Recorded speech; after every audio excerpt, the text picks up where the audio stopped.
So let's talk about what is going on internally in your thoughts and emotions.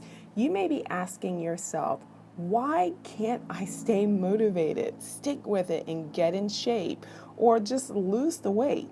I'm a smart, educated, and driven woman. Why can't I get it right in this area of my life? I know this because it was the frustration I felt, and the hundreds of ladies I have coached felt the same. What is the difference in someone who is really focused, motivated, consistent, fit, and healthy? I don't mean someone who does nothing and eat anything because they're genetically skinny. Remember, this is not about being skinny. Just because someone is thin does not mean they are fit. It don't even mean they're healthy.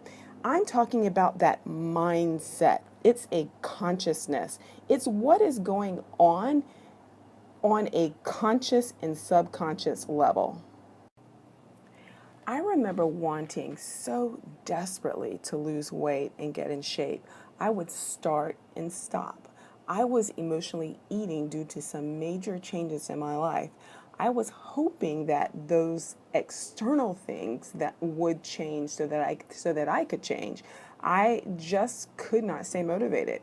It felt like I was fighting against myself at times. After being coached and going through lengthy personal development, I discovered what was eating me internally and how it was affecting my life, my body, money, relationships, all of it.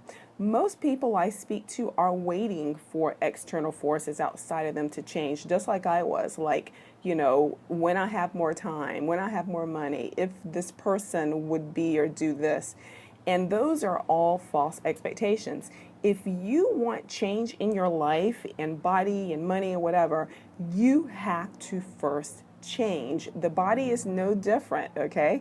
I discovered this in my own personal journey that it was not up to what was going on outside of me to change. I first had to change in order to see and experience change in my life and body. I worked on my attitude, philosophies, abilities, knowledge, emotions, disciplines, and more.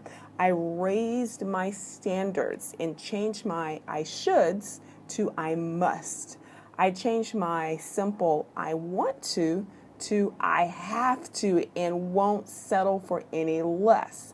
I changed my I don't have the time or money to I am going to find a way or make a way. I raised my standards. Absolutely nothing is going to change before I change. Absolutely nothing is going to change before you change. Absolutely nothing is going to change until you raise your standards. During my own personal development and coaching, I discovered what was going on internally on a conscious and subconscious level that was hindering me. This all boils down to mindset, and the conscious and subconscious mind influences the mindset. Let me explain. The conscious mind is aware of and responding to one's surroundings. An example would be someone consciously taking action to invest time and resources into their health, into their education, into their relationships. They're making a conscious effort to do that. They're aware of that, of their actions.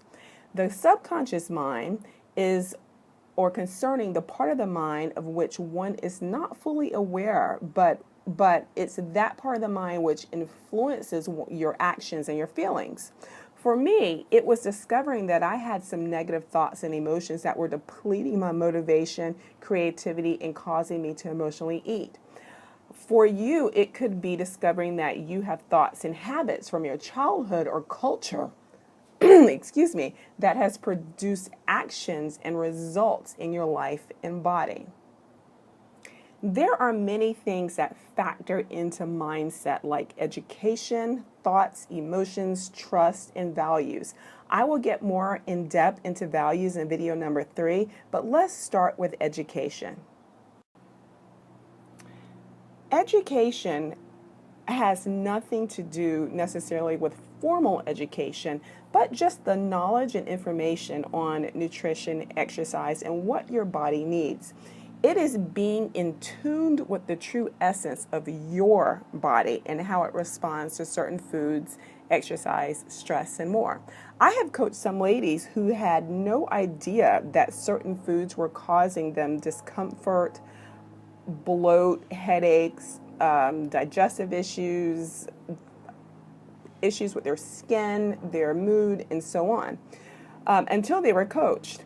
And many of them just simply summed it up to growing older, and they felt that that's just the way things were supposed to be now that they were older, and they just simply adjusted and became comfortable being uncomfortable. Some have debated with me that it's mostly about the lack of information and education and financial disparity in some communities. And I agree, but that is still a mindset. If you lack the education, regardless of where you are geographically and why, it still produces results in the mindset, actions, and then results. I have coached some who came to me stating that they had tried everything but could not achieve the results they wanted. From my observation, I could see that they were working really hard, but with the wrong information. Others know bits and pieces of healthy information from family, friends, and internet, but still don't know how to put it all together effectively into a lifestyle. What do you say about your body? If you are someone who constantly speaks negatively about your body, then this may very well be part of the reason why you struggle. Your words are super powerful and they produce results in your life. How successful would you be at a job or in a relationship where you were constantly put down and criticized? If your boss or parents looked at you daily with disgust and criticism, do you think you would be successful? Do you think you would have been a productive child? Probably not. Well, this also applies to your body. You can't speak negativity about into your body and expect it to perform to its peak potential. You can't speak or have anyone else speak those negative words and expect to have healthy emotions. Speak and look at your body with gratitude and thank it for carrying you around your entire life. Thank it for giving you the ability to carry your kids and take care of your family. Speak positive words, even if it don't feel quite natural yet. Get in a habit of speaking what you want to manifest as if you already have it and it has already happened. For example, think and speak words like, I am in the best shape of my life instead of I am in the worst shape of my life and I'm disgusted with the way I look. You may not want to speak this around those you know who won't support you due to their negativity. So think and speak it to yourself if you have to. Picture yourself already doing the things you want to do. Surround yourself with others who have achieved what you desire or are on track to do so. Your thoughts and emotions have a huge impact on your body and health. Negative thinking produces counterproductive emotions and feelings, which kills motivation and inspiration. So many things affect your emotions. When I was coached and forced to take a dive into what was going on internally, I discovered past experiences from the childhood, culture, family, adult years, and overall simply life that were all killing my motivation, consistency, and creativity. I talk to so many women who no longer trust themselves after trying and failing at so many attempts to achieve their healthy, natural weight. They have tried so many gimmicks and diets that they don't even trust the real information when presented to them. They simply don't trust themselves anymore. Velvet, I have tried everything and always start off well but never stick with anything or stay motivated. This is what I hear a lot. I hear it too often. Learning to trust yourself in speaking words of I can, I am, I have is the beginning of trusting yourself. Your actions are a sum total of your thoughts, emotions, and trusting yourself. Your actions produce the results in your life, including your body. If you want new results, then the actions must change. If you want new actions, then the mindset must change. You see, it all boils down to mindset.